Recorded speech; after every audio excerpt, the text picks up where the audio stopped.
खुलुमबाय स्टुडिय'आव दङ आं हेमा नार्जारी बे चेनेलाव सानफ्रोमबो फुं एबा मोनाबिलियावबो खौरां मोननाय जायो।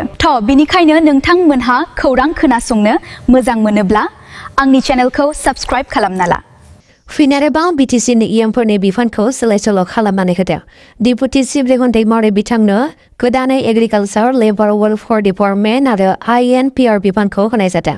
देरासात बसुमतारीनो health and family welfare printing and stationery बिफानखौ होदों आरो इएम बेगम माक्तारा आहमेदनो PHC लटारि बिफानखौ होनाय जादों।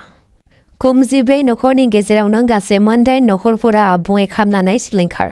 मख'दोंदि भुटान सुखानि बंग गेवकनि सिङाव थानाय टकटकम गामियाव मैया फुंनि 3 रिंगासो समाव अर खामनाय जाथाय जादों। बे अर खामनाय जाथायखौ मोब्लिब सर्ट सार्किट जानानै खामनायनि सन्देह खालामदों, नाथाय बे खामनायखौ दासिमबो रोखायै फोरमान जायाखै।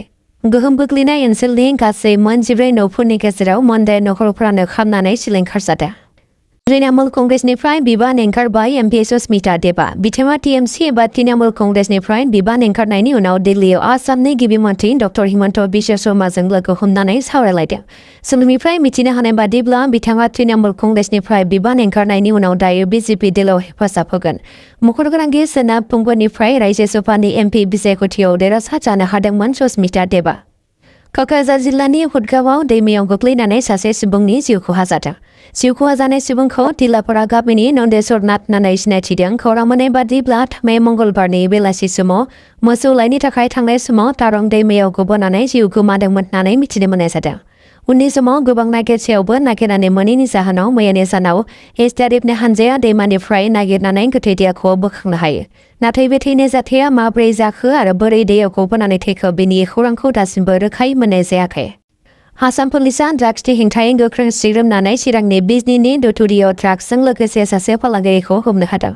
बिनिफ्राय खमैबो सिग्रोमनाय समाव मोन 85 था ड्राग्सजों आबुं कन्टेनारफोरखौबो हमनो हादों।